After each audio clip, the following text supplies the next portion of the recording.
Okay, finally. This is what you guys wanted, right? Many of you guys were asking me on Twitter, Discord, and possibly another website which features scientific material, which actually entails, you guys were telling me, hey, make this video already. So I'm like, alright, fine. I'm gonna be honest with you guys, there is quite a lot of material to actually go over, but not to worry. If you haven't played Xenoverse, you haven't ever looked into heroes or any of that stuff, no problem, because I'll make this as easy and as concise as possible for you guys to understand. And if you guys already do know about it, then perfect, you are definitely in a good spot. So people might think that Goku within Dragon Ball Super is already really powerful as it is, but the video game characters are way more powerful than that. And to give you guys an example, even the base Saiyans like Xeno Goku in this case, Xeno Vegeta, Bardock, King Vegeta, Trunks, all of them could very well one-shot everyone in Dragon Ball Super, the canon series. Even Xeno would get one-shotted, and I'm not even kidding about that. So if you have played Dragon Ball Xenoverse, you might already know that it deals with alternate timelines and these time patrollers, you know, going around making sure that the timelines are in working order, they aren't being destroyed or changed around. And within it, there is implied to be like an infinite amount of them for every single possibility out there. And even the DBZ manga has Trunks saying, oh yeah, like even simple things like Goku passing away was enough to actually, you know, cause a lot of different possibilities to come around. And on top of that, some of the Xenoverse guys even say, oh yeah, like there's like an infinite history. So there's an infinite amount of universes within Dragon Ball Xenoverse and heroes as a result. So before we actually get into Xeno Goku, we need to obviously look over the Xenoverse characters and eventually the other weaker heroes characters, because they scale up to Xeno Goku. And to give you guys an example, if you have played Xenoverse, you might already be well acquainted with this annoying little piece of Chronoa, also known as the Supreme Kai of Time. She might look weak and she is quite annoying, but she's actually really damn powerful. And what I mean by this is that she can actually merge timelines together like it's nothing. Like she even said, oh yeah, like whenever the timeless was at risk of, you know, becoming full of time scrolls, I just decided to simply merge the timeless together, you know, no big deal, simple things. And within Dragon Ball Heroes, she actually was able to hold together the world, which actually means the multiverse, because within Dragon Ball Super, we've seen Whis and the other characters mention, oh yeah, you know, if Omni King Zeno becomes really mad, this little dude just wows out, he might just wipe out all of existence, or the world as we know it. So she can already merge timelines together and even manipulate an entire multiverse, and she is complete fodder to Xeno Goku and these other characters. But she is more powerful than canon Zeno, so keep that in mind, and she is complete fodder. So let's go. Now, we probably all thought that Jiren surpassing time in Dragon Ball Super was like a huge deal, but I mean, that is nothing compared to Mira, Toa, and Demigra, who are all stated to be beyond the concept of time itself. They can also exist outside of its flow, like Trunks and the other characters say, oh yeah, even if we beat them, it won't really change anything because they are outside of that flow. And Mira is even stated to also be beyond time. So even these characters, before we get into like the end game of Xenoverse and Xenoverse 2 and Heroes, they are already beyond that concept as well. Now, Demigra is the main antagonist in Dragon Ball Xenoverse, and throughout the game, his goal was to wipe out all of reality, so an infinite amount of four-dimensional constructs, and on top of that, he planned to like recreate it all in his image. So Demigra can exist outside of all of the multiverse being destroyed, and he would be at least low fifth dimensional if he can exist even beyond like all those four-dimensional constructs being destroyed. Within this game, Super Saiyan 3 God Essence Goku post-battle God's arc was actually overwhelmed by Demigra, and he needed the help of the Future Warrior or the Time Patroller, whichever way you want to call him, to defeat his giant form, who was more powerful. And a good thing to keep in mind is that Demigra actually has a lot of demonic hacks, which was actually unable to affect God Essence Goku and Beerus. And these hacks can actually be used to mind control, amplify someone's capabilities, affect probability, nullify powers, drain ki, etc. And Whis even implies in Dragon Ball FighterZ that those with Divine Ki cannot be affected, and Dragon Ball FighterZ is in Dragon Ball Heroes because we've actually seen it in a couple of missions already. So God Essence Goku was actually able to counteract these hacks, and his battle against Demigra actually was collapsing the crack of time, which is a dimension directly above the time nest, which already contains an infinite amount of universes. So Super Saiyan 3 God Essence Goku was already capable of affecting a low 5th dimensional construct, bare minimum. And he even states at the end of the fight that, oh yeah, we need to get the hell out of here before it like collapses on us. So, and a good thing to keep in mind is that this is all before the revival of Frieza arc, because that was actually DLC in the first Xenoverse game, meaning that this is before Goku even obtains Super Saiyan Blue, much less Kaioken, and even before he obtains Ultra Instinct. So this Goku is already low 5th dimensional, and he is complete fodder to Xeno Goku from Heroes. Then in Xenoverse 2, the characters come back, they become a lot more powerful, and Super Saiyan Blue Goku, pre-Universe 6 tournament, actually decides to face off against Final Form Mira, who is way more powerful than Demigra. Even before then, when his power was starting to overload, Toa was like, okay, if I don't stop this, he might just like destroy the entire universe. Actually, no, like the explosion might be more powerful than that. And a good thing to keep in mind is that Toa can actually go to the crack of time and can even like go outside of space and time. And even she was like, yeah, this might actually just kill everyone. So that Mira was already more powerful than Demigra from the first Xenoverse game. And oh my god, if you thought this was overpowered already, well, guess what? This is Super Saiyan Blue Goku pre-Universe 6, because the fight against Hit, when he obtains Kaioken, that is DLC, that is after this. So this Goku is already far superior to Demigra and Mira, who are easily already beyond low 5th dimensional, meaning that Goku during this point would already be mid to high 5th dimensional, which means that he would also be mid to high multiversal. And this is still complete weak sauce to Xeno Heroes Goku. So yeah, it's definitely very surprising that this is still like complete fodder to him.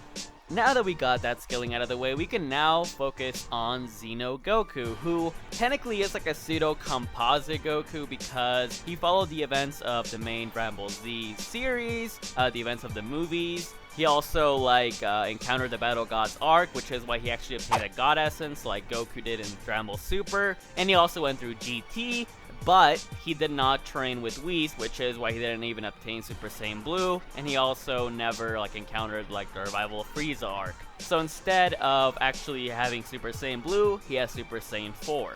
And Xeno Goku from Heroes and Xenoverse Goku both know about the movie villains. Like, for example, Goku, whenever he talks to, his pupils, he's like, oh yeah, you know about Lord Slug, you know about Cooler, I fought this guy, or whatever. So he knows about them as well. So if Xeno Goku also knows about the movies, that means that he also experienced the Lord Slug and also the Cooler battles, which actually gives him a really huge advantage, because in the Lord Slug movie, he actually used Kaioken times 100, and during the Meta Cooler movie, he actually fought at faster than instant travel, because Goku was using his instant transmission, and even so, Cooler was still able to track him, and they were fighting at those speeds. So essentially, Demigra came back during Dragon Ball Heroes a lot more powerful, and he actually had one more form. He actually had the super form, his final form. And base Xeno Goku was able to fodderize giant form Demigra, which means that his base was easily above that.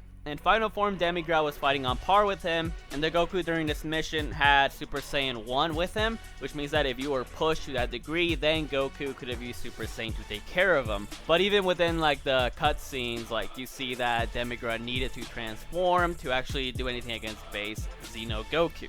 So at this point, base Xeno Goku is already vastly more powerful than final form Mira from Xenoverse, and also Super Saiyan Blue Goku, meaning that he would already be high 5th dimensional, bare minimum, but we're still not at the most important part. But essentially, as I mentioned earlier, Demigra can actually use a lot of hacks. One of them was actually able to send people back into a particular point in time, at will, which is actually what he did to Beat, one of the main characters within Heroes. This was unable to actually affect Goku alongside his ability to affect probability, which means that within in-game it's like a higher chance of being able to land an attack or able to land a good defensive maneuver. But even with this ability that would, be stacked against him, he can actually counteract probability manipulation itself, like fate itself, I guess you could say, which is pretty damn impressive, not gonna lie. That's just in base alone. We're not even like there yet, man. But the most impressive part about this was that Demigra had the plan to affect and destroy not only like, the whole multiverse within Dragon Ball Heroes.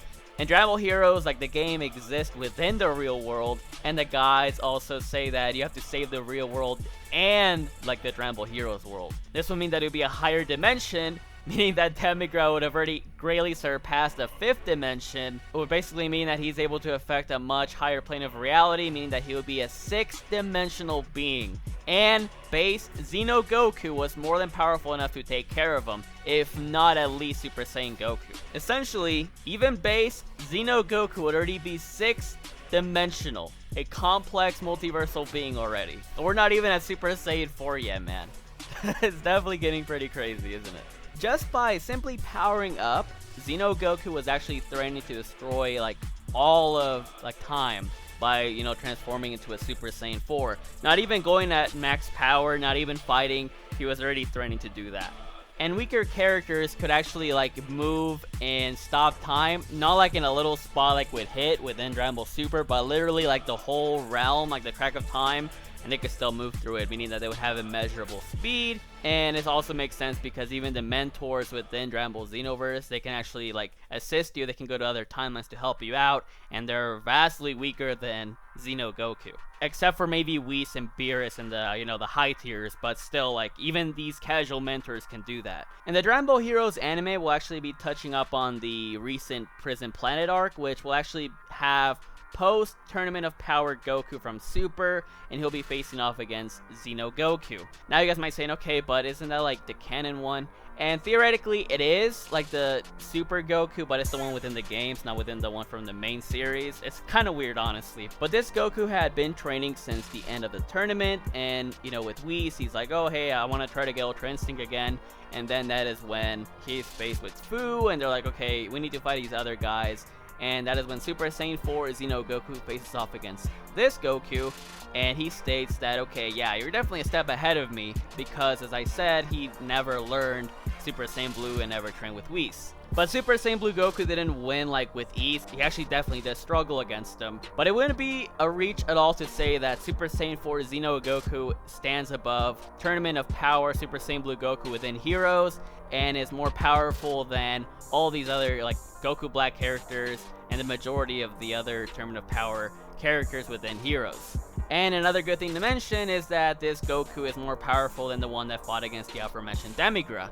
What does this really mean? Super Saiyan 4 on top of a low 6th dimensional level being, it would be quite easy to see that Super Saiyan 4 Xeno Goku would be a high 6th dimensional level being quite easily, meaning that he would be beyond baseline complex multiversal. And you could possibly argue that he could be 7th dimensional if you want to imply Super Saiyan 4 could give him an infinitely higher boost on top of his base. But I think high 6th dimensional is definitely a good gauge for him right now.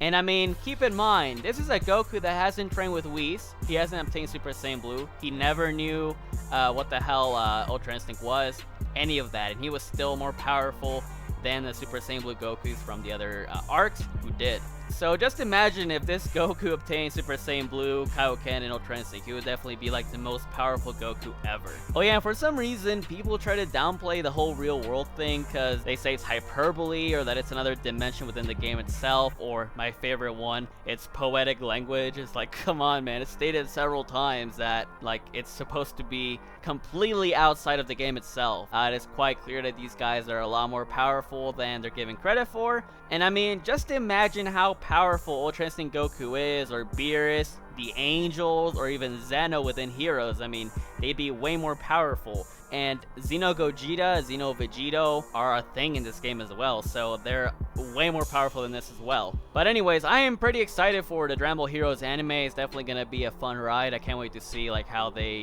deal with the battles between Goku and the other Goku. In the future, Seth will actually be doing like a Xeno Bardock power scale, and believe it or not, he's actually more powerful than Xeno Goku and many of the other Saiyans. So yeah, he's definitely pretty damn overpowered, and he's not even like the most powerful in the series by far. And I will also be doing like a versus battle alongside MJ, possibly between Xenoverse Goku Black and Super Saiyan 4 Xeno Goku, but we'll see. But other than that, I really hope you guys enjoyed this video. I put a lot of time into it, I put a lot of research into it as well. I was looking at translations, I was looking at forums.